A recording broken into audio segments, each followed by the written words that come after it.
أعوذ بالله من الشيطان اللعين الرجيم. بسم الله الرحمن الرحيم. الحمد لله رب العالمين، والصلاة والسلام على سيد الأنبياء والمرسلين المخاطب بطه وياسين، مولانا وسيدنا وشفيع ذنوبنا وحبيب قلوبنا وطبيب نفوسنا أبي القاسم محمد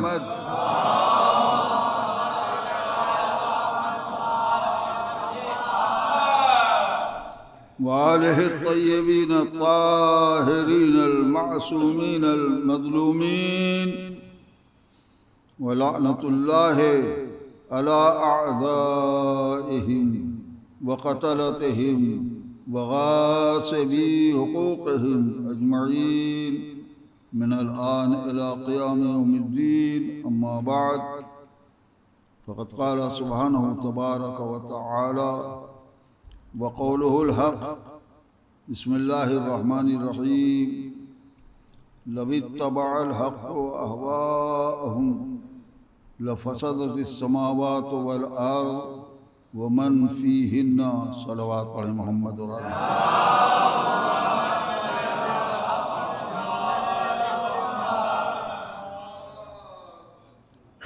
جو حضرات دیوار سے نہیں لگے ہیں وہ قریب آ سکتے ہیں سامنے، جو دیوار سے لگے ہیں وہ مجبور ہیں.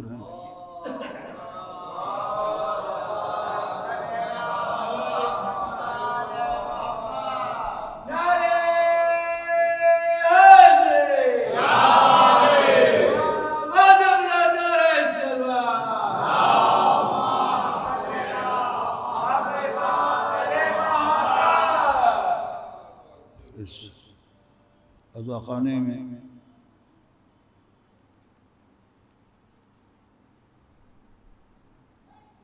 مجلس پڑھنے کی جو سعادت حاصل ہوئی ہے، ذہن میں یہ آیا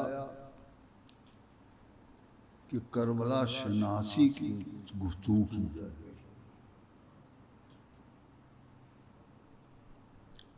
مگر اس کے پہلے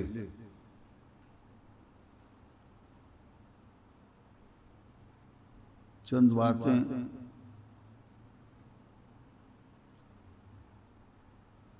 اپنے فرض کی ادائیگی کے اعتبار سے اور اس لحاظ سے کہ مرجع بزرگ آیت اللہ سیستانی کا میں وکیل ہوں،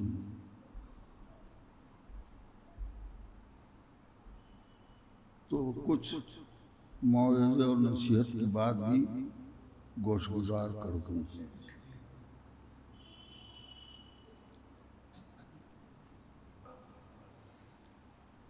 عقیدے اور عمل کے مجموعے کا نام دین ہے.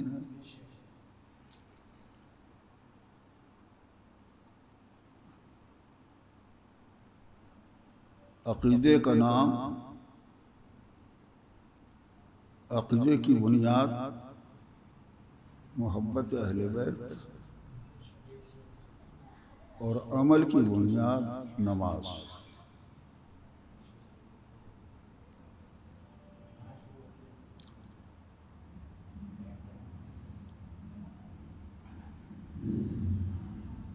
دین شناسی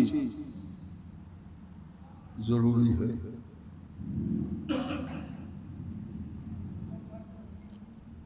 سارے اعمال میں دو چیزیں ایسی ہیں کہ جن سے کسی وقت چھٹکارا نہیں. نماز، روزہ، حج، زکوٰۃ وغیرہ ساری چیزیں جو بیان ہوتی رہتی ہیں، میں اس میں سے دو چیزیں اتنی اہم ہیں کہ اس سے کبھی انسان کو علیحدگی میسر نہیں ہے۔ ایک ہے خود نماز، فروع دین کی گفتگو، ایک ہے نماز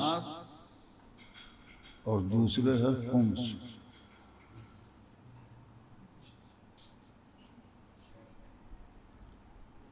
ہو سکتا ہے کہ نماز واجب ہو، روزہ واجب نہ ہو، صحت ٹھیک نہیں۔ نماز واجب ہو، زکوٰۃ واجب نہ ہو، نصاب پورا نہیں ہے، 21 من گیہوں پیدا ہو، جو پیدا ہو تو زکوٰۃ واجب ہے، اگر 20 من پیدا ہو تو واجب نہیں ہے۔ ہو سکتا ہے نماز واجب ہو، حج واجب نہ ہو، سکت نہیں ہے، قدرت نہیں ہے۔ لیکن یہ نہیں ہو سکتا کہ نماز واجب ہو اور خمس واجب نہ ہو۔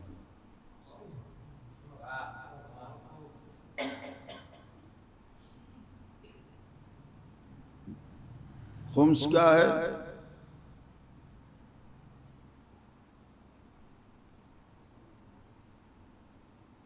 آل محمد کا حق ہے۔ اس لیے میں نے ان دو چیزوں کے بارے میں چاہا کہ چند جملے عرض کر دوں، اصل مجلس بعد میں ہوگا۔ نماز سے چھٹکارا نہیں ہے، کھڑے ہو کے نہیں پڑھ سکتے ہو، مجبوری ہے بیٹھ کے پڑھو، بیٹھ کے نہیں پڑھ سکتے لیٹ کے پڑھو، پہلو نہیں بدل سکتے چیت لیٹ کے پڑھو، ہل نہیں سکتے تو رکوع اور سجدے کے لیے حکم یہ ہے کہ رکوع کے لیے آنکھ کم بند کرو، سجدے کے لیے آنکھ زیادہ بند کر لو۔ صلوات پڑھیے، بلند آواز سے صلوات پڑھیے محمد علی محمد۔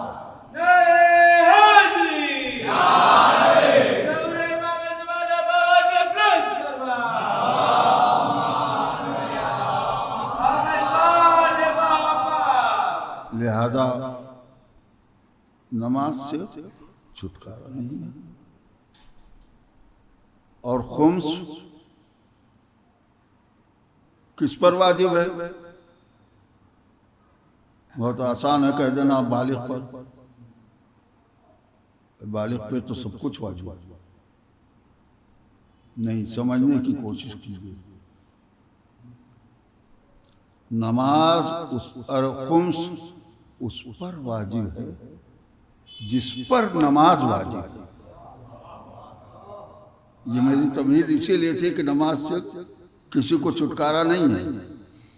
خمس اس پر واجب ہے جس پر نماز واجب ہے۔ پھر بھی سہل ہے بات، سوال آگے بڑھے گا، کس پر نماز واجب؟ 9 برس کی بیٹی پر نماز واجب ہے کہ نہیں؟ 15 برس کے بیٹے پر نماز واجب ہے، 9 برس کی بیٹی پہ خمس واجب ہے۔ جس پر نماز واجب اس پر خمس واجب ہے۔ 15 برس کے بیٹے پر نماز واجب، خمس واجب۔ ہمارے مذہبی گھرانوں میں بھی تصور ہے اس کا؟ ایک صلوات توجہ، مذہبی گھرانے میں بھی کہیں اس کا تصور ہے؟ بلکہ اگر کسی سے کہا جاتا ہے تو جواب فوراً حاضر، مولانا ابھی اس کی کوئی ملازمت نہیں، کوئی جاب نہیں، کوئی کمائی نہیں، کوئی تجارت نہیں، اس پر کیسے واجب؟ بات تو صحیح ہے۔ بظاہر یہ کس نے کہا کہ خمس جاب کے بعد واجب ہے، ملازمت کے بعد واجب ہے، تجارت کے بعد واجب ہے؟ میں نے ابھی عرض کیا ہے کہ نماز اس پر واجب جس پر خمس اس پر واجب اس پر نماز واجب۔ اب آپ خمس کے بارے میں نہ ملازمت کی شرط ہے نہ تجارت کی شرط ہے، 3 لفظیں ہیں، آسانی سے میں سمجھا رہا ہوں، کوشش کرتا ہوں۔ انکم، آمدنی، خرچ، بچت، یہ 3 لفظ ہیں۔ انکم کماؤ، کھاؤ، خرچ کرو، جب سال پورا ہوا، برتھ ڈے آئی، اس دن جو ہے وہ بچت ہے۔ صلوات پڑھیے محمد اور آل محمد۔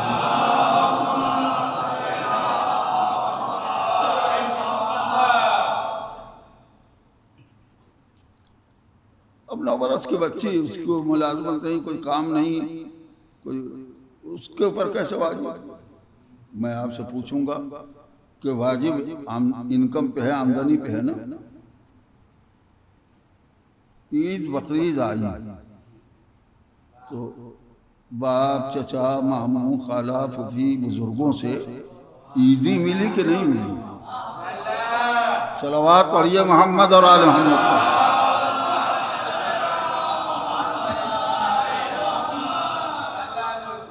انکم ہوئی کہ نہیں ہوئی؟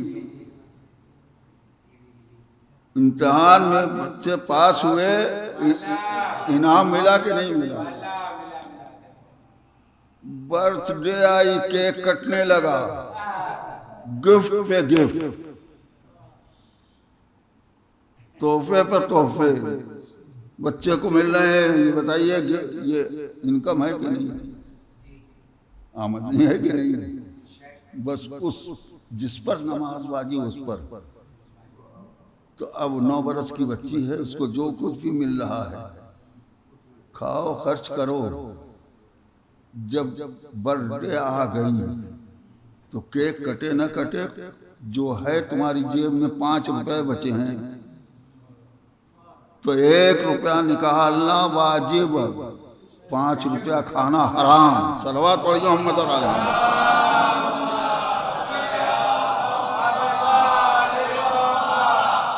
شاید ہم نے ان مسائل کو خالی فہرست میں سنا ہے کہ خمس واجب ہے، زکوٰۃ واجب ہے، لیکن تفصیلات چاہیے۔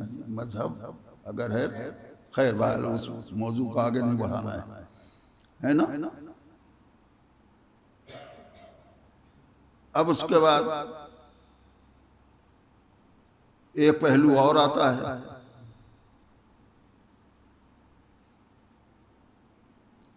مولانا قرضے کی زندگی ہے، ہم پر کیسے خمس واجب؟ غربت ہے، فقر ہے، قرضے کی زندگی، غریب ہیں ہم، امیروں کے اوپر نہیں۔ نماز واجب ہے کہ نہیں فقیر پر؟ اور جس پر نماز واجب اس پر خمس واجب۔ اب مثال کے طور پہ جو بات ہے بچت کی، کھاؤ پیو خرچ کرو، جو بچے سال تمام پر، تو اس کے لیے سمجھنے کے لیے مثال دیتا ہوں۔ ایک فقیر ہے، بھیک مانگتا ہے، پہلی محرم سن 80 سے اس نے بھیک مانگنا شروع کیا۔ سنو بیٹے غور سے، بافہم لوگ ہیں۔ سال بھر ملا، کھایا، نہیں ملا فاقہ کیا، بھیک مانگتا ہے۔ بقرعید کی 30 تاریخ آ گئی، آخری دن سال۔ مولانا کے پاس گیا، انہوں نے اس کی جھولی میں 10 روپے ڈال دیے۔ آپ کے پاس آیا، آپ نے رات کی 2 روٹی کھلا دی، فٹ پاتھ پہ جا کے سو گیا۔ صبح کو سو کے اٹھا 1 محرم سن 81۔ اب وہ رات کو جو 10 روپے دیے تھے مولانا نے، وہ ہاتھ میں لے کر کے طے کیجئے یہ 80 کی بچت ہے کہ 81 کی انکم ہے۔ کل 80 تھا نا، آج تو ملا نہیں۔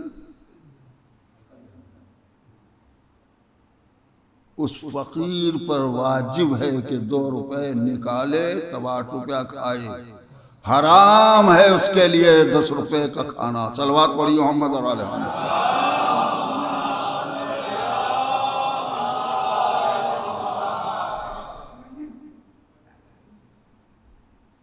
بیٹھ جاؤ بیٹی، بیٹھ جاؤ، ایک صلوات۔ دیکھیے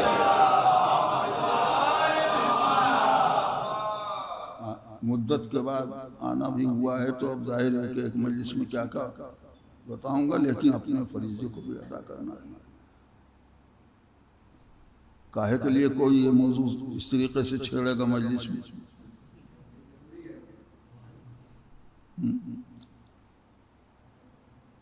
اب وہ سو کے اٹھا، انجام سو کے اٹھا، دیکھا سڑک پہ جلوس نکلا ہوا ہے، علم نظر آیا، جذبے میں اٹھا، جلدی سے گیا، 10 روپے کا ایک ہار خریدا، علم پہ چڑھا دیا۔ آپ اس کی کتنی تعریف کریں گے؟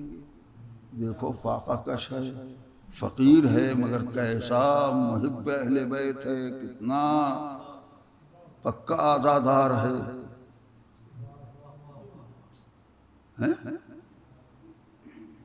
انجام کو نہیں سوچا، آپ نے تعریف شروع کر دی۔ 10 روپے میں 2 روپے غصبی تھے، غصبی پیسے سے جو ہار لے کے چڑھایا ہے وہ کس کام کا؟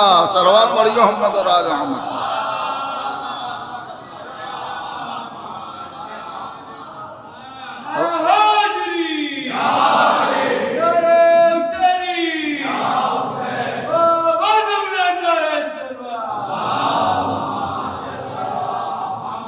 بس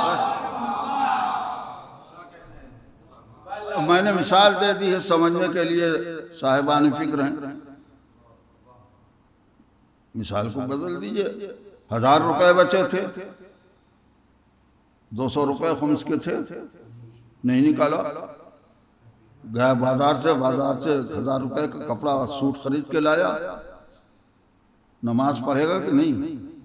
مذہبی ہے، بے دین کی گفتگو نہیں ہو رہی، نماز پڑھے گا نا۔ غصبی پیسے سے جو کپڑا خریدا ہے، اس غصبی کپڑے میں نماز صحیح ہے؟ گئی آپ کی ساری نمازیں۔ صلوات پڑھیے محمد اور آل محمد۔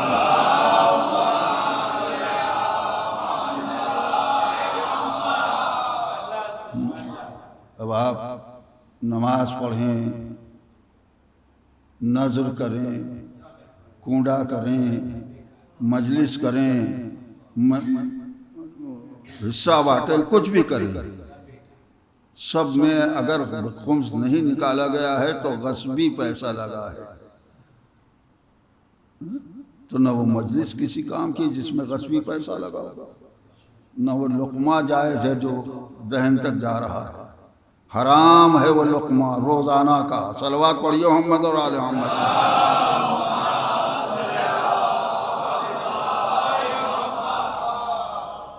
باقی مسائل پوچھتے رہیے گا، سمجھتے رہیے گا، سمجھانے والا بھی چاہیے۔ اور اس مختصر سی گفتگو سے چند باتیں آپ کے سامنے آ گئیں۔ البتہ اب نوجوانوں کے لیے ایک بات کہہ دوں،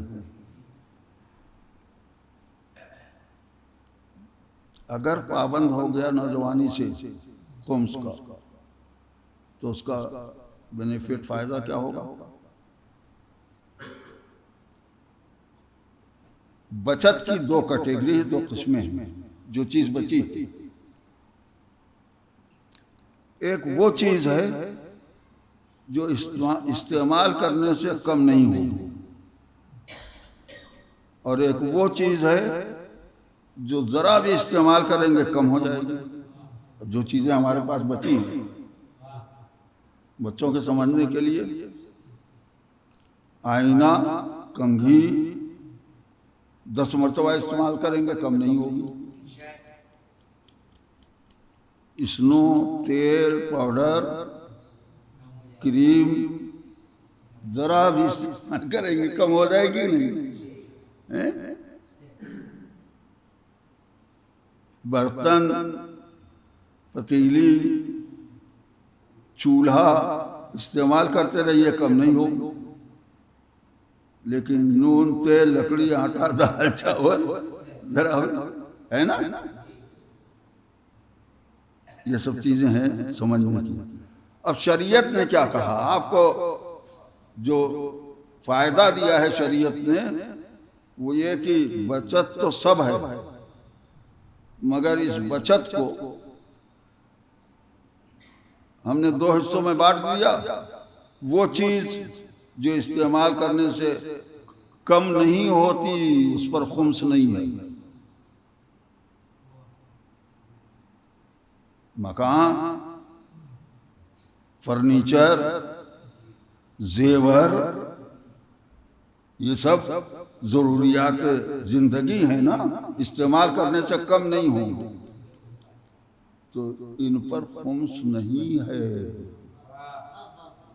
خمس انہی چیزوں پر ہے جو استعمال کرنے سے کم ہو۔ روپیہ، پیسہ، 1 روپیہ بھی خرچ کریں گے، 10 پیسہ بھی خرچ کریں گے تو کم ہو جائے گا۔ تو میں نے مثال دے دی سمجھنے کے لیے۔ اب اگر نوجوان ہمارا، بچے ہمارے شروع سے عادی ہو گئے تو اب آگے شادی، بیاہ، زندگی، مکان بھی بنائیں گے، فرنیچر بھی بنائیں گے، زیور بھی بنائیں گے، سب چھوٹ میں ہے، کسی پر خمس نہیں ہے، بس خالی انہی چیزوں پر۔ لیکن اگر 10 برس 20 برس غافل رہے، نہیں نکالا خمس، اسی سے زیور بنایا، اسی سے فرنیچر بنایا، اسی سے مکان بنایا، سب میں غصبی شامل، اب 20 برس کے بعد نکالنے بیٹھے تو مصیبت ہے۔ سارے سامان میں خمس ہے، جس میں بچت رہتی، بینیفٹ ملتا، فائدہ ملتا۔ اگر بچپن سے، جوانی سے، بالغ ہونے کے بعد عادی ہو گئے ہوتے تو یہ سب چھوٹ میں تھا، لیکن نہیں کیا تو اب نکالنا تو پڑے گا۔ اور نکالنے کی منزل یہ ہے، آخری فقرہ اس کا بات تمام کرنا چاہتا ہوں، مسائل تو بہت ہیں۔ کل ہم نے 10,000 میں ایک کمرہ بنایا تھا، مکان بنایا تھا، آج اس کی قیمت 10 لاکھ ہے، اور آج غفلت سے چونکے ہیں کہ حق آل محمد ہے، دینا ہے، واجب ہے، ورنہ سب ناجائز ہے، کھانا پینا، نماز، روزہ سب ناجائز ہے، ہو جائے گا تو کیا کریں؟ اب 10 لاکھ ہے تو 2 لاکھ دینا ہے، ہمت چھوٹ رہی ہے، دینا تو ہے۔ صلوات پڑھیے محمد۔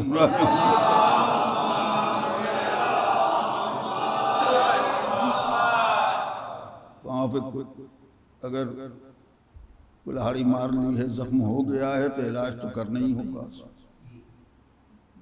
خود سے تو بچت ہے نہیں۔ بہرحال وہ سب تفصیل الگ ہے، پوچھتے رہیے گا کیسے کیا ہوگا مسائل، لیکن سمجھانے کے لیے میں نے بتایا ہے کہ نوجوانی سے اگر عمل ہوتا ہے تو اس کا کتنا بڑا فائدہ ملتا ہے انسان کو.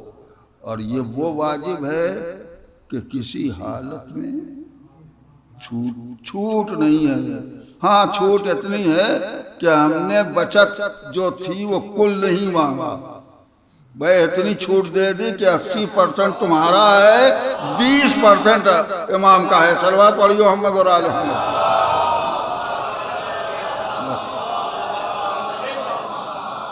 یہ مجلس سے الگ میری اتنی گفتگو ہوئی. اب مجلس میں شروع کرتا ہوں. دی شناسی کا ایک حصہ تھا جو میں نے تھوڑا سا آپ کو سنایا ہے. اسی طریقے سے میں کربلا شناسی کے لیے میں نے یہ آیت پڑھی ہے. صلوات پڑھیو محمد اور آل محمد.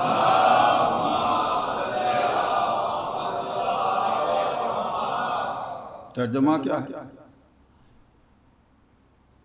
لَوِ اتَّبَعَ الْحَقُّ أَهْوَاءَهُمْ لَفَسَدَتِ السَّمَاوَاتُ وَالْأَرْضُ وَمَنْ فِيهِنَّ. اگر حق باطل کی خواہش کے آگے جھکے گا،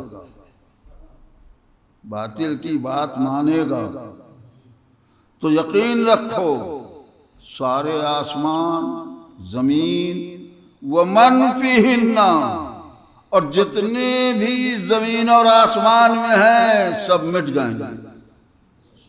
یہ قرآن مجید کی آیت ہے.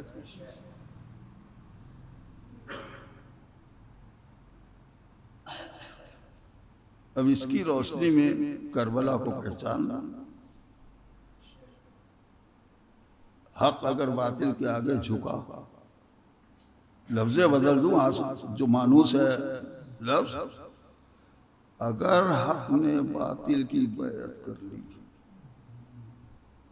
تو یقین رکھو سارے آسمان، زمین، اس کے بسنے والے سب مل جائیں گے. تو پہچانا انکار بیعت. صلوات پڑھیو محمد اور آل محمد.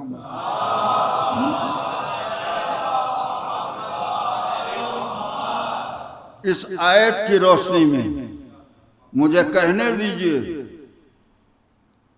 کہ مظلوم کربلا نے، امام حسین نے انکار بیعت کر کے، بھرے گھر کی قربانی دے کر صرف دین نہیں بچایا ہے، پوری کائنات بچائی ہے. صلوات پڑھیو محمد اور آل محمد.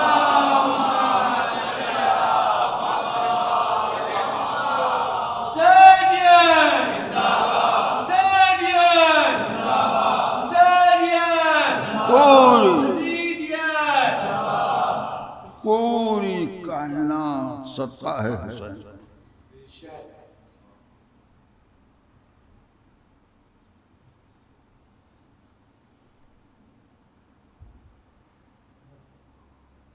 آگے بات بڑھانے سے دیکھیے، میں اب وہ جوش والی مجلس نہیں پڑھتا.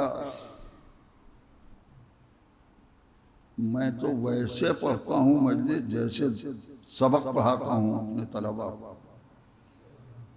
تاکہ بات سر سے گزرے نہیں، سمجھ میں آئے. صلوات پڑھیو محمد اور آل محمد پر.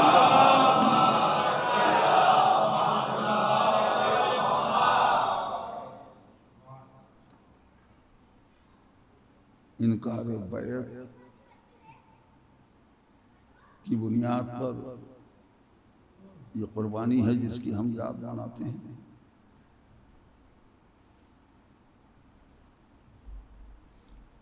اب یہاں پر پھر ایک دل چاہتا ہے کہ ذاکرین، خطبہ، ان کے لیے بھی ایک بات کہتا چلوں.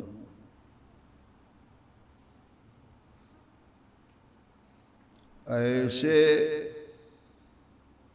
کسی امام کی مدح نہ کرنا، تعریف، ثنا اس طرح سے نہ کرنا کسی امام کی، کسی معصوم کی، کہ دوسرے معصوم کے لیے کمی کا احساس ہو.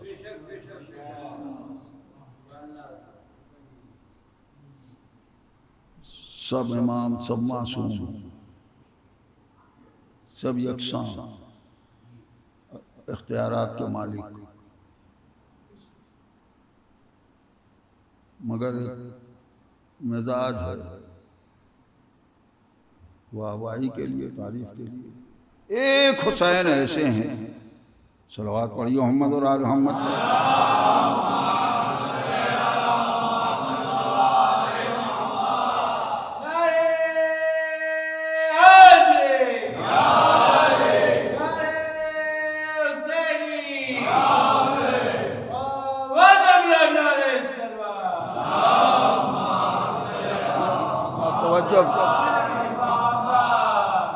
میری بات کی طرف توجہ رکھیں۔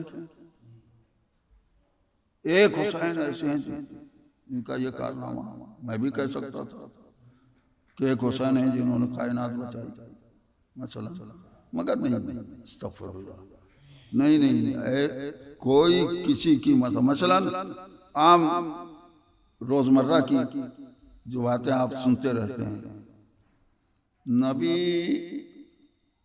نانا نہ دے سکے اولاد، نواسے نے دے دی۔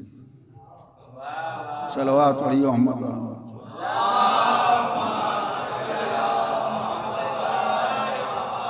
یعنی حسین قدرت رکھتے تھے، نبی قدرت نہیں رکھتے تھے، نہیں دے سکتے۔ الیاذ باللہ، حسین قدرت رکھتے ہیں، نبی قدرت نہیں رکھتے۔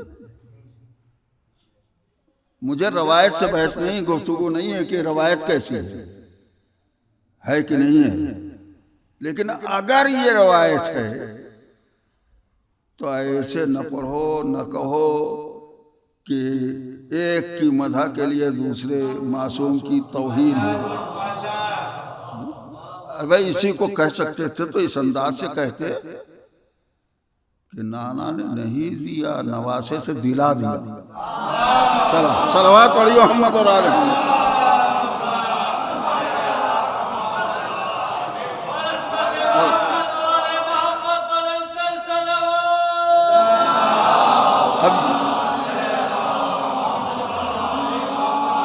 اب یہ نہیں کوئی کہہ سکتا کہ نبی کی قدرت نہیں تھی،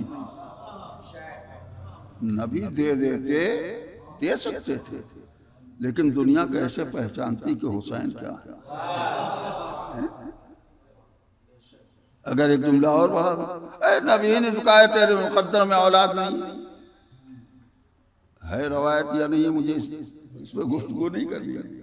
اگر ہے اور کہا ہے کہ تیرے مقدر میں اولاد نہیں ہے تو حسین مقدر بدل سکتے ہیں، نبی نہیں بدل سکتے۔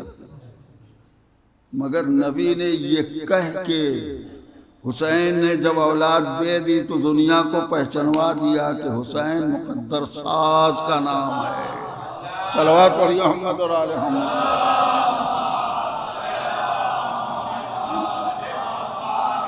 تو کام ہو سکتا ہے، بات کہی جا سکتی ہے، اس سے ہٹ کے شاعری میں اور ذاکری میں بڑی احتیاط کی ضرورت ہے۔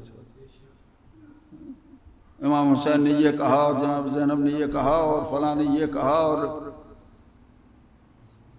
اگر کہا ہے کہیں روایت ہے تو ٹھیک ہے، اور اگر نہیں کہا خیالی پلاؤ پکا رہے ہو تو چاہے شاعری ہو چاہے ذاکری ہو، کسی معصوم امام کی طرف جھوٹ کی نسبت گناہ ہے۔ صلوات پڑھیے محمد اور آل محمد۔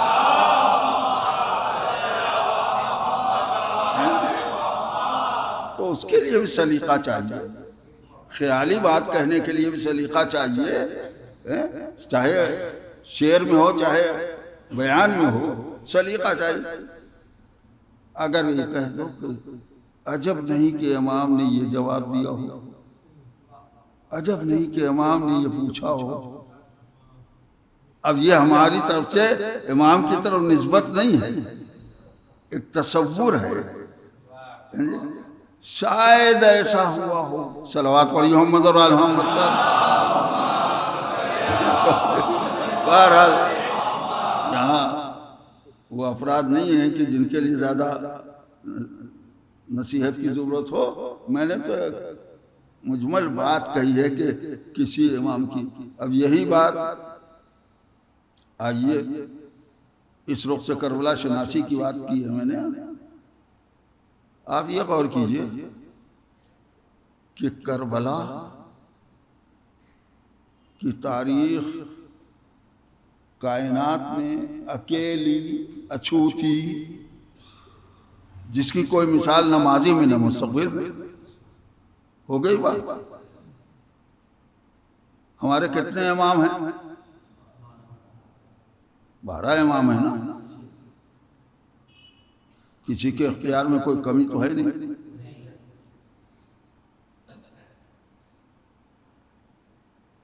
تو اب سوچنا پڑے گا نا کہ امام حسین سے یہ تاریخ اچھوتی اکیلی کیوں وابستہ ہے. یعنی سوالیہ انداز میں کہ کسی اور امام نے کربلا کیوں نہیں بنائی؟ کیا بے اختیار نہیں رکھتے تھے؟ اللہ صلوات پڑھیو محمد اور آل محمد پر. ایسی نرالی تاریخ، چھوٹی تاریخ، یہ امام حسین سے کیوں مخصوص اور وابستہ ہے؟ اور کسی امام نے کربلا کیوں نہیں بنائی؟ تو جہاں تک امام حسین کے بعد 9 اماموں کا مسئلہ ہے، جی بہت توجہ سے سنیں آپ. جہاں تک ہمارے 9 امام حسین کے بعد، سب کا چھوٹا سا جواب کافی ہے. ہر امام کہے گا جب کربلا بن چکی تب دوسری کربلا کی ضرورت نہیں ہے. قیامت تک یہی تاریخ کام کرے گی. صلوات پڑھیو محمد اور آل محمد.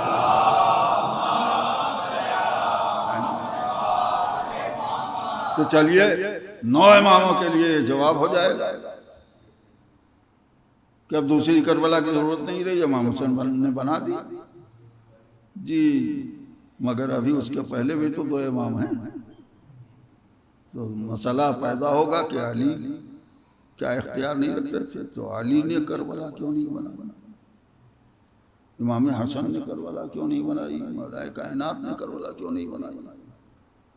بہت نازک چیز ہے، میں نے چھیڑی ہے اپنی فکر و بساط کے اعتبار سے. عزیزو، ہاں ٹھیک ہے، کربلا امام حسین نے بنائی، مولا کائنات نے نہیں بنائی.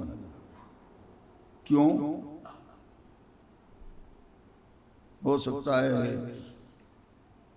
اس لیے کہ جب تک پوری توجہ، جب تک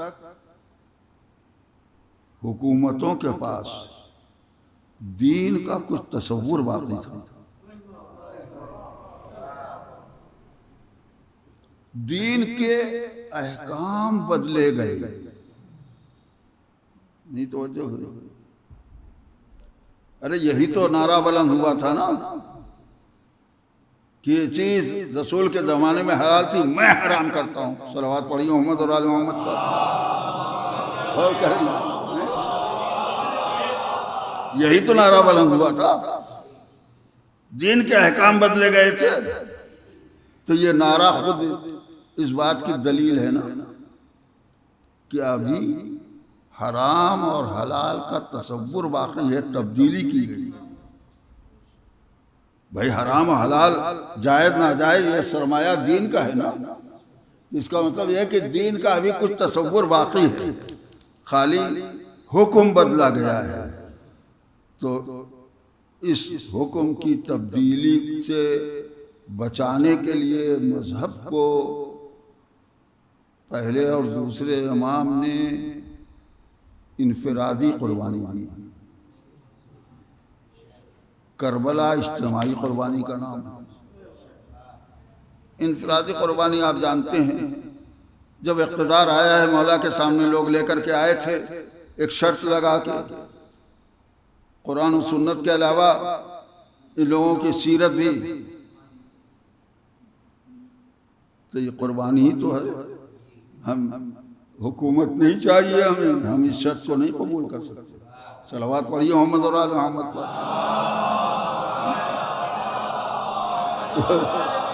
تو انفرادی قربانی دے کر مولائے کائنات میں تبدیلی جو ہوئی ہے اس سے مذہب کو بچا لیا کہ ہم ان سیرتوں پہ نہیں چلیں گے، اس شرط کو قبول نہیں کریں گے، ہے نا۔ لیکن اس کے بعد امام حسن کا دور، میں مختصر کر رہا ہوں، امام حسن کا دور، وہاں بھی صلح حسن کا ایک اہم ترین حصہ کیا ہے؟ اقتدار چاہیے لے لو مگر دین میں مداخلت نہ کرنا۔ اور کر رہے ہیں تو انفرادی قربانی پہلے امام نے دی ہے، انفرادی قربانی دوسرے امام نے دی ہے، دین کو بچایا ہے لیکن تبدیلی سے بچایا ہے۔ لیکن جب وہ زمانہ آ گیا کہ جہاں نعرہ بلند ہوا لا خبر جا ولا وحی نزل، آپ سنتے رہتے ہیں کہ نہ کوئی وحی، نہ کوئی حدیث، نہ کوئی خدا، نہ کوئی نبی، یہ سب ڈھونگ ہے بنی ہاشم کا۔ تو اب دین کا انکار ہوا، اور جب دین کا انکار ہوا تو اجتماعی قربانی کی ضرورت پڑی، نہیں توجہ ہوئی۔ جب دین کا انکار ہوا تو انفرادی قربانی سے دین نہیں بچے گا، اجتماعی قربانی کی ضرورت پڑے گی۔ کیوں؟ اس لیے کہ یہ دین خالی مردوں کا دین نہیں ہے، خالی بچوں کا دین نہیں ہے، ہمارے بچے بھی مسلمان ہیں، ہمارے جوان بھی مسلمان ہیں، ہمارے مرد بھی مسلمان ہیں، ہماری عورتیں بھی مسلمان ہیں۔ لہذا دین کو بچانے کے لیے عورتیں بھی نکلیں گی، مرد بھی نکلیں گے۔ چلو جو کرنا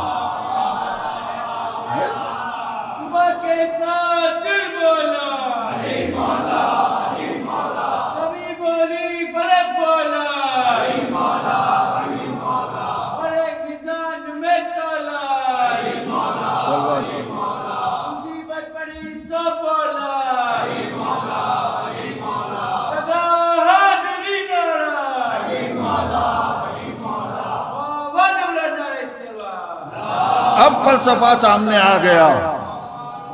لوگ نہیں سمجھے تھے کہ حسین کیوں بچوں کو عورتوں کو لے کے نکلے ہیں۔ دین خالی مردوں کا دین نہیں ہے، خالی جوانوں کا دین نہیں ہے، ہمارے بچے بھی مسلمان، ہماری عورتیں بھی مسلمان، ہمارے مرد بھی مسلمان، ہمارے جوان بھی مسلمان، ہمارے بزرگ بھی مسلمان ہیں۔ جب دین کا انکار ہوا تو دین کے لیے اجتماعی قربانی کی ضرورت پڑی، لہذا یہ تاریخ کربلا حسین سے وابستہ ہو گئی۔ صلوات پڑھیو محمد اور آلہ۔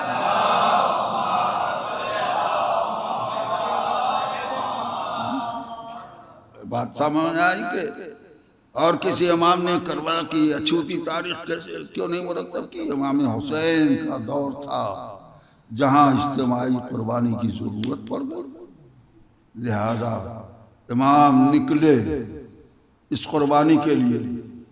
بات انکار بیعت سے چلی تھی، میں بھی تو کہہ سکتا تھا نا، یہ سب تفصیل نہ بتاتا۔ کہتا ہے امام حسین ایک ایسے ہیں کہ جنہوں نے کربلا بنائی ہے، یعنی اور کسی میں وہ سکت نہیں تھی، سکت سب میں تھی، ضرورت نہیں تھی۔ صلوات پڑھیو محمد اور آلہ۔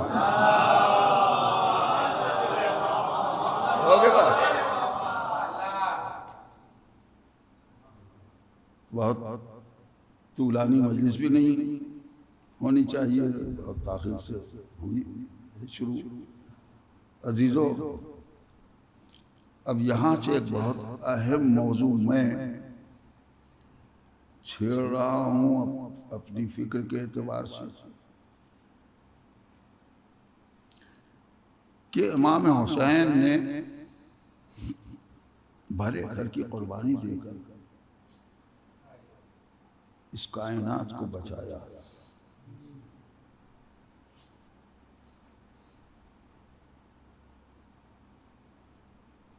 تو میں کہہ سکتا تھا حسین کی عظمت کا کیا کہنا،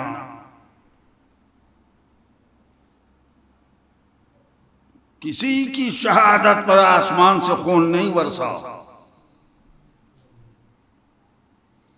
کسی کی شہادت پہ زلزلہ نہیں آیا، سیاہ آندیاں نہیں اٹھیں، پتھروں سے خون تازہ نہیں ابلا، ایک حسین ہے کہ جن کی قربانی پر، جن کی شہادت پر آسمان سے خون برس رہا ہے، جو پتھر اٹھایا جا رہا ہے، خون تازہ ابل رہا ہے، سب سنتے رہتے ہیں نا، تو کہنے کو کہہ سکتا تھا، لیکن میرے عزیزو ایسا نہیں، یہ حقیقت ہے کہ پیغمبر کی شہادت پر، اب میں اسی کو ذرا سا بدل دوں جو آج کے رواج میں واہ واہ کے لیے شامل ہے،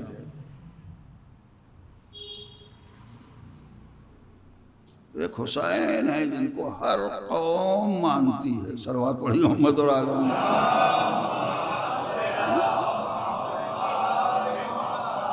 بڑے نعرے لگتے ہیں، بات صحیح ہے کہ رسول اللہ کا غم ہر قوم نہیں مناتی، علی کا ماتم ہر قوم نہیں کرتی ہے، امام حسین کا غم سب مناتے ہیں، تو بات تو صحیح ہے، مگر کہنے کا سلیقہ چاہیے، کیا بات ہے، آپ سوچئے کیا ہو، امام حسین رسول اللہ سے بڑھ گئے کہ ان کا غم آسمان منا رہا ہے، زمین کائنات غم منا رہی ہے مظلوم کربلا کا، کیا علی سے بڑھ گئے حسین؟ علی کی شہادت پہ آسمان سے خون نہیں برسا، کیا فاطمہ سے بڑھ گئے حسین؟ فاطمہ کی شہادت پہ زلزلہ نہیں آیا، حسن کی شہادت پہ سے آندیاں نہیں اٹھی، تو کیا بڑھ گئے حسن سے حسین؟ بہت ہی نازک چیزیں ہیں مگر معرفت کی ہیں، نہیں میرے عزیزوں، علیہ باللہ نبی سے بڑھ جائیں گے، علی سے بڑھ جائیں گے؟ نہیں، پھر یہ کائنات کیوں حسین کا غم منا رہی ہے، علی کا ماتم نہیں، فاطمہ کا غم نہیں؟ یہ ہر قوم کا جواب دے رہا ہوں میں،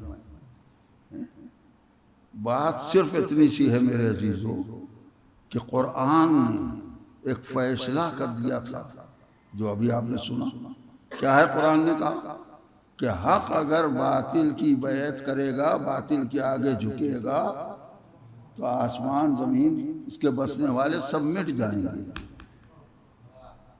نہیں غور کیا؟ حسین نے انکار بیعت کر کے بھرے گھر کی قربانی دے کر اس کائنات کو بچایا ہے، لہذا کائنات حسین کا غم منا رہی ہے، صلوات پڑھیو محمد اور آل محمد۔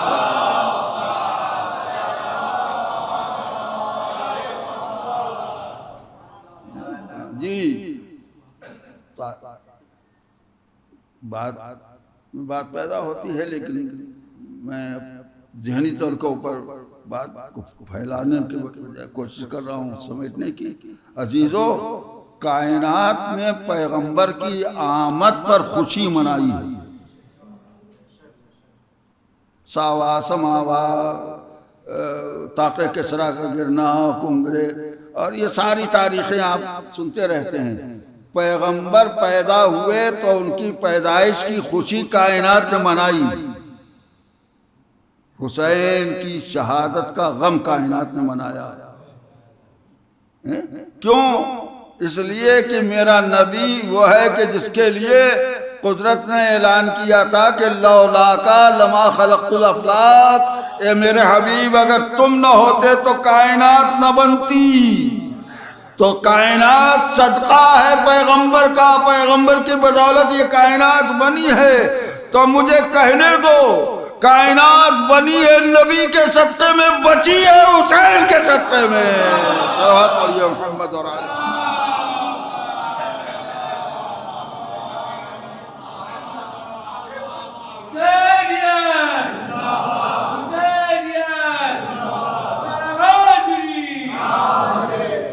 حسین کائنات بنی ہے نبی کے صدقے میں، بچی ہے حسین کے صدقے میں۔ اب یہاں سے بات آگے بڑھتی ہے، یہ اب عقیدت کی بات ہے۔ میرے چاہنے والوں حسینیوں، یہ بتاؤ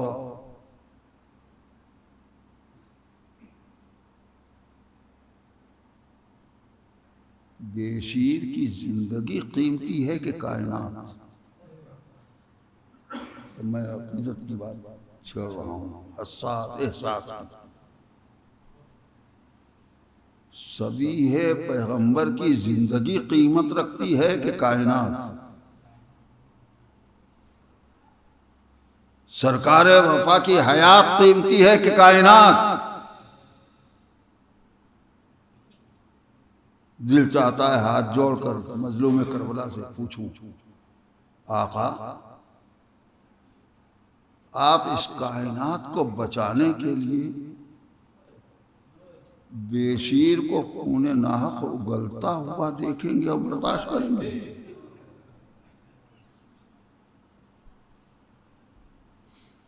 سرکار وفا اڑیا رگڑتے رہیں گے، آپ برداشت کریں گے اس کائنات کو بچانے کے لیے؟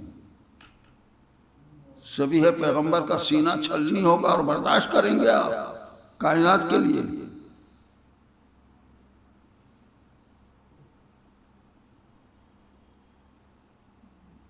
امام کہیں گے تم کہنا کیا چاہتے ہو؟ میں کہوں گا آقا مٹ جائے کائنات سن 61 میں، آخر تو ہمارے اصول دین میں عقیدے میں شامل ہے کہ ایک دن اس کائنات کو مٹنا ہے، قیامت آئے گی، آ جائے قیامت کربلا میں، مٹ جائے کائنات سن 61 میں، بے شیر خون ناحق تو نہ اگلے، سرکار وفا اڑیاں تو نہ کرنا۔ آپ اس کائنات کو بچانے کے لیے اتنی بڑی قربانی دے رہے ہیں، کیوں؟ ہو جائے خاتمہ کائنات کا۔ ارباب فکر و نظر اپنی عقیدت سے یہی کہتے ہیں، مگر جب سوال پہنچے گا مظلوم کربلا تک تو مظلوم کربلا یہی تو فرمائیں گے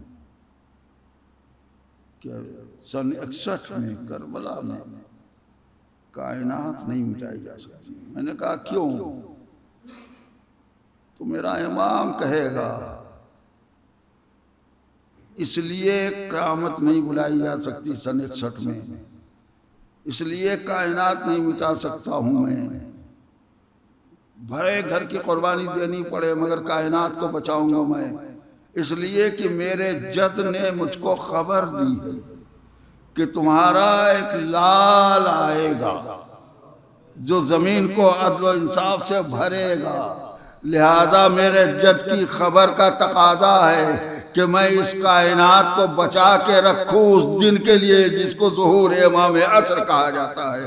صلوات پڑھیے محمد اور آل محمد۔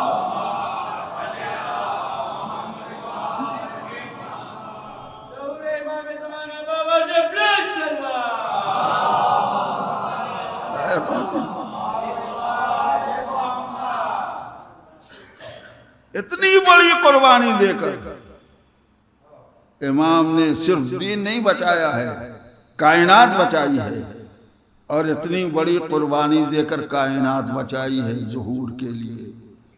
تو اب مجھے کہنے میں کوئی باک نہیں ہے، کوئی تکلف نہیں ہے کہ کربلا کی عظیم قربانی کے عظیم مقاصد میں سے سب سے عظیم مقصد ہے ظہور امام عصر۔ صلوات پڑھیے محمد۔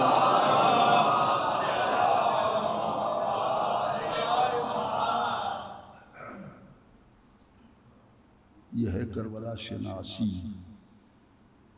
ہم سال بسال سنتے ہیں، پڑھتے ہیں، ذکر کرتے ہیں، مگر گہرائی میں کبھی اترتے نہیں کہ معرفت پیدا ہو۔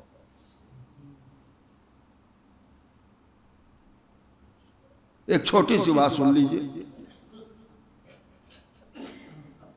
آپ برابر سنتے ہیں کہ جب وارث کربلا ہوئے امام، سواری رک گئی، نہیں آگے بڑھی، اترے، کیا کیا؟ زمین سے مٹی اٹھائی، سونگھا، نعرہ بلند کیا، ای واللہ، ہاں خدا کی قسم یہی وہ جگہ ہے جہاں ہم مارے جائیں گے، یہی وہ جگہ ہے جہاں ہمارے خون بہیں گے، یہی وہ جگہ ہے جہاں ہمارے بچے اسیر ہوں گے. ہم اس کو سن لیتے ہیں مگر تاریخ آگے بڑھی. جب کہہ چکے کہ ہم رہنے کے لیے نہیں آئے ہیں، ہم مارے جائیں گے، ہمارے بچے اسیر ہوں گے، اس کے باوجود کربلا کی زمین کو خریدا ہے امام نے قیمت دے کر. وہ بھی ہم صرف تذکرے کی حد بیان کرتے ہیں کہ زمین خریدی اور خرید کے پھر انہی بنی اسد کو واپس کر دی. کچھ نصیحتیں وصیتیں کر کے ہم ان وصیتوں کو سن کے رو لیتے ہیں کہ امام نے زمین دے کر کہا کہ ہماری لاشیں بے کفن پڑی نہ رہیں، آنا دفن کر دینا، بچوں تم کھیلتے ہوئے آنا، ایک ایک مٹی خاک ڈال دینا. ہم رو لیتے ہیں، بھرپور تقاضا ہے محبت کا، لیکن گہرائی میں پہلے اتریے معرفت کے لیے. اس کے پہلے کہاں کہاں ٹھہرے امام؟ کہیں زمین نہیں خریدی، اور یہاں تو اعلان کر رہے ہیں ہم رہنے کے لیے نہیں آئے، ہم مارے جائیں گے، ہمارے بچے اسیر ہوں گے، پھر بھی زمین خرید رہے ہیں. کیوں آخر کیا فلسفہ ہے؟ معرفت تو پیدا ہو کربلا شناسی کا حق تو کچھ ادا ہو. سوچیں ہم ان باتوں کو، کیوں خریدی زمین؟ امام جانے، مگر میں ظاہری فکر کے اعتبار سے میں اتنا کہوں گا کہ دنیا عقل کا یہ قانون ہے، ساری دنیا کی فکر کا قانون ہے کہ کوئی اگر اپنی ملکیت میں بیٹھا ہے، اپنے گھر میں، اپنے مکان میں، اپنے باغ میں، اپنی جائیداد میں، آنے والا چاہے مارے اور چاہے مرے، آنے والا چاہے مارے چاہے مرے، آنے والے کو باغی کہا جائے گا. اپنی ملکیت میں بیٹھنے والے کو باغی نہیں کہا جائے گا. امامت کی نگاہیں مستقبل پہ تھیں کہ قیدی بنا کر کہا جائے گا ہم نے ان کیوں قتل کیا ہے، کیوں قیدی بنایا ہے؟ یہ کچھ باغی تھے جنہوں نے بغاوت کی تھی، لہذا ہم ان کو قیدی بنا کے لائے ہیں. امام نے مسئلے کو شہادت کے پہلے حل کر دیا کہ جو اپنی ملکیت میں بیٹھا وہ باغی نہیں ہوتا، آنے والا باغی ہوتا ہے. صلوات پڑھیے محمد علیہ.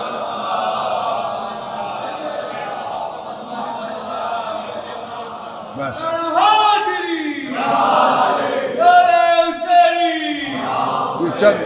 یہ چند باتیں ہیں معرفت کی جس میں آدمی کو ڈوبنا چاہتا ہے.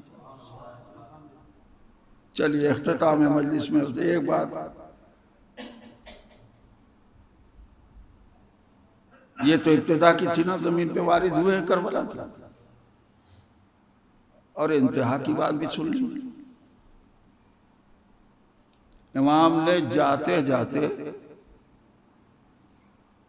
ایک آواز بلند کی ہے جس پر ہم رو لیتے ہیں،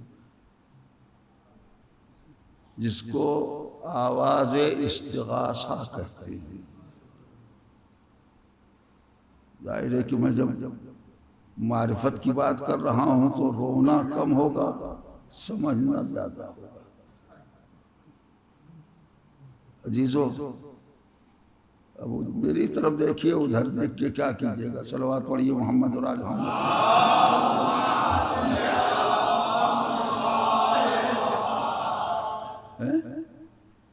وہ آغاز ہے کربلا میں وارد ہونے کے بعد، یہ اختتام ہے کربلا کا، جس کو آواز استغاثہ کہتے ہیں۔ امام نے نعرہ بلند کیا، حل من ناصر ینصرنا۔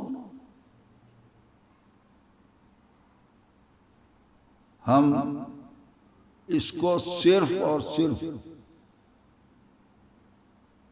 مصائب کی منزل میں بیان کر لیتے ہیں، رو لیتے ہیں، مگر اس کی گہرائی میں اترنے کی ضرورت ہے۔ کیوں نعرہ بلند کیا ہے میرے؟ ارے سوچنے کی بات ہے۔ راستے بھر جو امام ساتھیوں سے کہتا رہا چلے جاؤ چلے جاؤ چلے جاؤ، یہ تمہارے خون کے پیاسے نہیں ہیں، تم سے سروکار نہیں ہیں، ہمارے خون کے پیاسے ہیں۔ راستے بھر جو لوگ جلدی جلدی حج پورا کر کے آ بھی گئے تھے تو راستے بھر کہتے رہے تم سے مطلب نہیں ہے، سروکار نہیں ہے، اجازت ہے، بیعت اٹھاتے ہیں، اجازت دیتے ہیں۔ گئے جانے والے، اور اس طرح سے گئے کہ اس کا احساس سب سے زیادہ اس بیٹی کو ہوا جو امام کی کمسن بیٹی تھی۔ اس نے اظہار کیا ہے کہ ہائے میرے بابا کو چھوڑ کے لوگ چلے گئے۔ جناب سکینہ خیر جو کہتا رہا اجازت دیتے ہیں، رخصت کر رہا ہے، حتیٰ کہ شب عاشور آپ سنتے رہتے ہیں چراغ تک بجھا دیا، اور یہاں تک کہہ دیا کہ اہل بیت کا پکڑ لو، اہل بیت کو ساتھ لے لو، چلے جاؤ، تاکہ مانے نہ ہو، کوئی غیرت نہ ہو، روکے نہیں۔ حجت تمام کر رہے ہیں تو شب عاشور تک آپ کہہ رہے ہیں چلے جاؤ۔ یہ عصر عاشور کیوں آپ نے آواز بلند کی ہے کہ ہے کوئی مددگار؟ مظلومیت کا تصور کر کے رونا الگ ہے، معرفت الگ ہے۔ کیوں کہہ رہے ہیں؟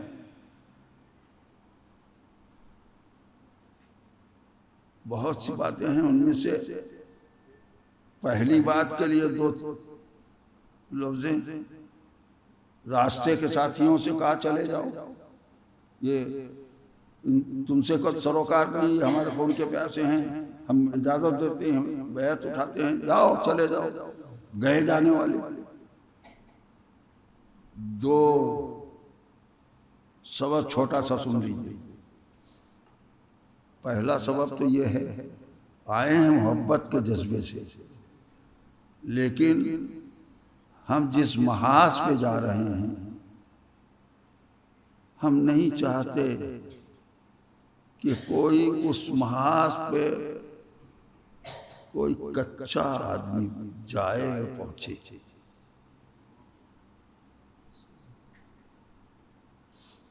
جو عزم کا پختہ ہے، مضبوط ہے، بس اسی کو ہم اپنے ساتھ اس محاذ پہ لے کے جانا چاہتے ہیں۔ کیوں؟ اس لیے کہ عزیزو اگر آ گئے کچے اور عاشور کے دن امام کو چھوڑ کے چلے گئے دشمن کی طرف، تو آج ہم جیسے حر کی آمد پہ ناز کرتے ہیں، فخر کرتے ہیں، ویسے ہی دشمن فخر کرتا کہ حسین کے ساتھی ہماری طرف آ گئے۔ پہچانا؟ تو اگر کچا ہوگا تو کہیں چلا گیا تو کیا ہوگا؟ لہذا محاذ پر وہی جائے جو عزم کا پختہ ہو۔ دوسری بات یہ بھی ہے چھوٹی سی کہ یہ جب اپنے اپنے گاؤں قبیلے خاندان میں واپس پہنچیں گے تو لوگ لامحالہ پوچھیں گے تم تو گئے تھے فرزند رسول کی مدد کے لیے، کیوں چلے آئے؟ تو یہ بیان کریں گے کہ امام نے بیعت اٹھا لی، اجازت دی، کہا یہ ہمارے خون کے پیاسے ہیں، تم سے سروکار نہیں، تم جاؤ۔ کیا ہوگا پھر؟ شہر بشہر، قریہ بقریہ، گاؤں گاؤں ان کی زبانی قبل شہادت نشر ہو جائے گی، تو اب کسی میں یہ کہنے کا حق نہیں ہوگا کہ کوئی اتفاقی حادثہ تھا، گھر گئے تھے، مار ڈالے گئے۔ صلوات پڑھیے محمد اور آل محمد۔ جو کریں گے چھوٹی چھوٹی باتیں ہیں۔ کربلا کو کوئی اتفاقی حادثہ آپ نہیں کہہ سکتا، پہلے سے منصوبہ ہے شہادت کا۔ ہو گئی بات۔ آئیے اب تو آپ انہی کو لے کے آئے ہیں محاذ پر جو عزم کے پختہ ہیں، تو یہ شب عاشور چراغ کیوں بجھا رہے ہیں؟ کیوں کہہ رہے ہیں ان سے کہ چلے جاؤ؟ کیا آپ نہیں جانتے کہ سب عزم کے پختہ ہیں؟ امام کہیں گے ہاں ہم تو جانتے ہیں، ہم تو لائے ہیں انہی کو جو ٹلنے والے نہیں ہیں، مگر تم کیسے پہچانو گے کہ ہمارے ساتھی کتنے پختہ ہیں عزم کے؟ کہ چراغ تک بجھا دیا گیا، مگر جب روشن ہوا تو سب کا نعرہ بلند ہوا، 70 بار مارے جائیں، جلائے جائیں، ہم آپ کا ساتھ نہیں چھوڑیں گے، ہم جام شہادت پینے کے لیے تیار ہیں۔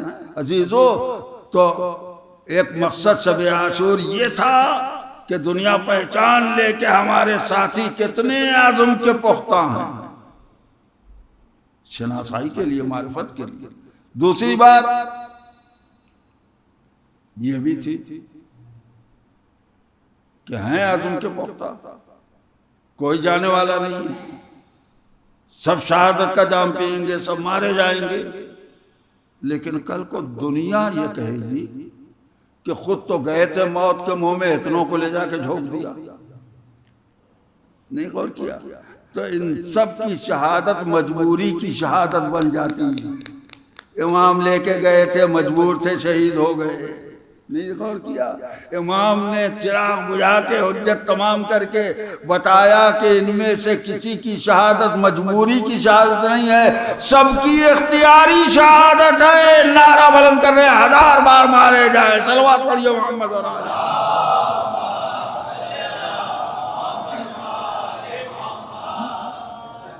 آواز استغاثہ پہ کہیں صلوات ہو کہ کہیں، لیکن غور تو کرے، فکر تو کرے۔ اب آئیے مختصر کروں بات کہ امام حسین نے پھر نعرہ بلند کیا ہے، ناصر ہے کوئی؟ تو یہ کاہے کی مدد مانگی؟ کاہے کی مدد مانگی؟ شاید سمجھا جائے کہ قربانی کی مدد، عزم کے پختہ ہیں، آئے ہیں ہمارے ساتھ، قربانی کی مدد مانگ رہے ہیں۔ تو ہمیں یہ بھی تاریخ نے بتایا کہ آواز استغاثہ پر حل من ناصر ہے کوئی مدد کرنے والا، اس آواز پہ ملائکہ کی صفیں اتری، جنات کے جتھے آئے، لیکن مظلوم کربلا نے نہ کسی ملک کی مدد قبول کی نہ کسی جنات کی۔ اب سوچنا ہے نا کہ بھائی مدد نہیں لینی تھی تو مانگی کیوں؟ اور مانگی ہے مدد تو آئے ہیں مدد کرنے والے، تو کیا یہ سچے اور مخلص نہیں؟ معرفت کی بات عزیزو،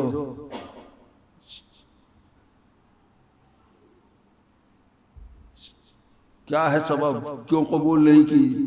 سب مخلص ہیں، سب سچے ہیں، ملائکہ جنات جو آئے ہیں مدد کے لیے سب سچے ہیں، مگر اس لیے ان کی مدد نہیں قبول کی کہ مقصد میں ہم آہنگی نہیں ہے، مقصد میں ایکا نہیں ہے۔ نہیں بات واضح ہوئی؟ ہمارا مقصد کیا ہے؟ ہم قربانی دینے کے لیے آئے ہیں، گلا کٹانے کے لیے آئے ہیں۔ یہ جنات کے جتھے ملائکہ یہ اپنا گلا کٹانے نہیں آئے ہیں، دشمن کو مارنے اور ہمیں بچانے آئے ہیں۔ کیا یہ ہمارے امامت کے اختیار میں نہیں ہے؟ ایک اشارہ کریں زمین شگافتہ ہو جائے اور یہ ہزاروں نہیں کروڑوں کا لشکر بھی ہو زمین کے پیوند میں سما جائیں، زمین کی سطح برابر ہو جائے، خاتمہ ہو جائے. کیا امامت کے اختیار میں نہیں ہے؟ تو ہم دشمن کو مارنے اور گلا کاٹنے نہیں آئے ہیں، ہم اپنی قربانی دینے آئے ہیں. ان میں سے کوئی اپنا گلا کٹانے نہیں آیا ہے، جو آیا ہے دشمن کو مارنے کے لیے آیا ہے. لہذا مقصد میں ایکا نہیں تھا، اس لیے قابل قبول نہیں. اور اسی عاشور کی صبح کو اگر مقصد میں ہم آہنگی تھی تو آنے والا حور بن کے آیا تو سینے سے لگا لیا. کیوں؟ اس لیے کہ مقصد ایک تھا. حور کہتا ہے مولا جینے والا نہیں ہے دین، اجازت دیجئے کہ سب سے پہلے اپنے کو قربان کروں. صلوات پڑھیے محمد اور آل محمد.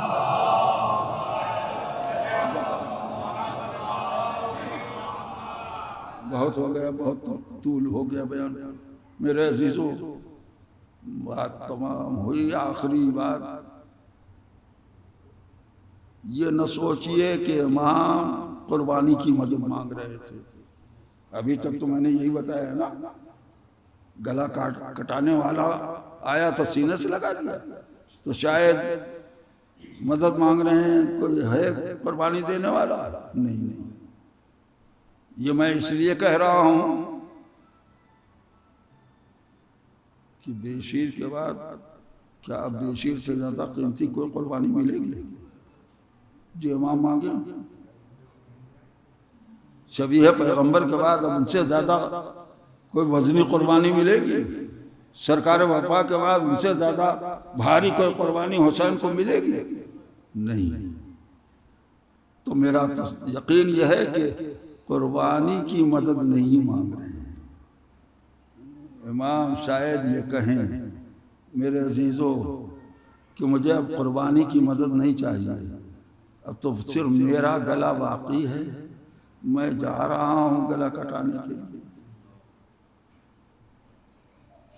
مجھے اب قربانی کی مدد نہیں چاہیے. پھر آپ کیوں آواز دے رہے ہیں حل من ناصر؟ فرمائیں گے اس آواز کو فضا میں چھوڑ کے قیامت تک کے لیے میں آواز دے کے جا رہا ہوں. مجھے قربانی کی مدد نہیں چاہیے. قربانی جس مقصد کے لیے دی جا رہی ہے اس مقصد کے تحفظ کی ضمانت چاہیے. ابھی حسین نے آخری وقت میں حسینیوں کو آواز دی ہے، قیامت تک تم حسینی بننا تو مقصد حسینی کی حفاظت کرنا.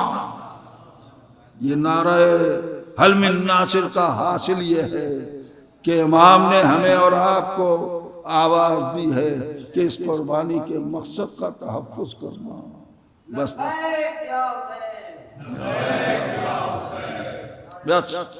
اس بات پر عزیزو، بس اس بات پر میں اپنی بات کو تمام کرتے ہوئے یہ عرض کرنا چاہتا ہوں کہ قربانی دینے والے قربانی دیتے رہے، حتیٰ کہ اسی آواز استغاثہ پہ بے شیر نے اپنے کو جھولے سے گرایا.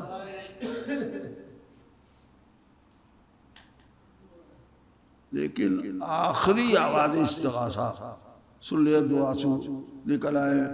مجھے موقع نہیں ہے کہ میں تفصیل سے شہادت وغیرہ پڑھوں. آخری آواز استغاثہ مظلوم کربلا کی ایسی دردناک تھی کہ میرا چوتھا امام جو بستر بیماری پہ غش میں پڑا تھا، اس آواز استغاثہ نے میرے بیمار امام کو غش سے جگا دیا. اور روایت نے بتایا کہ امام غش سے چوکے تو ایک ٹوٹا سا نیزہ سنبھالا، اس کے سہارے سے بستر بیماری سے میرا امام اٹھنے لگا. دور سے ثانیہ زہرا نے دیکھا، اور کیوں نہ دیکھتی، جاتے جاتے مظلوم کربلا نے یہی تو کہا تھا نا کہ میری ماں جائے میری امانتوں کا خیال رکھنا. جیسے ہی نیزے کا سہارا لے کے امام اٹھنے لگے، بیوی نے آواز دی، میرے لال کیا ارادہ ہے؟ رو لیجئے 2-3 فقرے، چھوٹی سی گفتگو ہے پھوپھی اور بھتیجے کی. میرے لال کیا ارادہ ہے؟ بیمار کربلا نے ہاتھ جوڑے، پھوپھی اماں مقتل میں میرا بابا اکیلا مقتل میں میرا بابا اکیلا رہ گیا، آپ اس پر رو رہے، سوچئے نہ جانے کس دل سے زینب نے اس فقرے کو برداشت کیا۔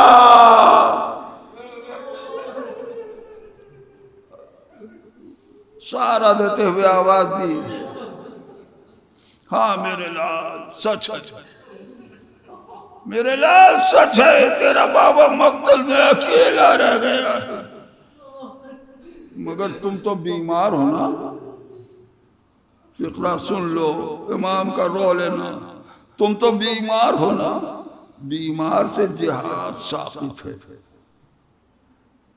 جواب مظلوم بیمار کربلا کا جواب آپ نہ سن پائیں گے میرے عزیزو۔ بیمار کربلا نے ہاتھ جوڑے، پھوپھی اماں آپ سچ کہتی ہیں بیمار سے جہاد ساقط ہے، کیا بیٹے سے باپ کی محبت بھی ساقط ہے؟ یہ کہنا تھا کہ تاب نہ رہی، غش کھا کے بستر پہ گرے، وہ کچھ دیر کے بعد پھر آئی ثانیہ زہرا شانہ ہلایا، میرے لال اٹھو دیکھو یہ زلزلہ کیسا، یہ سیاہی کیسی۔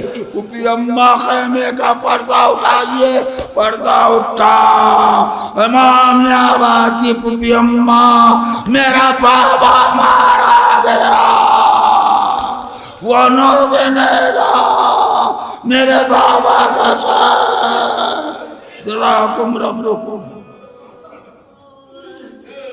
ماشاءاللہ مجلس کا حق ادا کر لیا، ختم و دعا، مگر کہاں سیری ہوتی ہے رونے سے۔ بیمار کربلا کا یہ احساس قبل شہادت ہے باپ کے بارے میں، قبل شہادت کا احساس آپ نے سنا، بعد شہادت کا احساس سنتے رہتے ہیں۔ جب اسیر بن کر قیدی بن کے قتل گاہ سے گزرے، بابا کا جلتی ریتی پہ لاشا نظر آیا، جب لاشا نظر آیا تو چہرے کا رنگ بدلنے لگا۔ روایت آپ نے بارہا سنی، بس صرف اتنا مجھے کہنا ہے، رونے والوں، بیمار کربلا کا کہ ہاتھوں میں ہتھکڑیاں ڈالی گئیں، چہرے کا رنگ نہیں بدلا، بیڑیاں پہنائی گئیں، چہرے کا رنگ نہیں بدلا، بستر لوٹا گیا، چہرے کا رنگ نہیں بدلا، خیمے جلائے گئے، چہرے کا رنگ، لیکن جب بابا کا لاشا جلتی ریتی پر بے کفن نظر پڑا، اے پھوپھی اماں جس کا جوان بیٹا موجود ہو، اس کے باپ کا لاشا اڑیا پڑا ہے، انا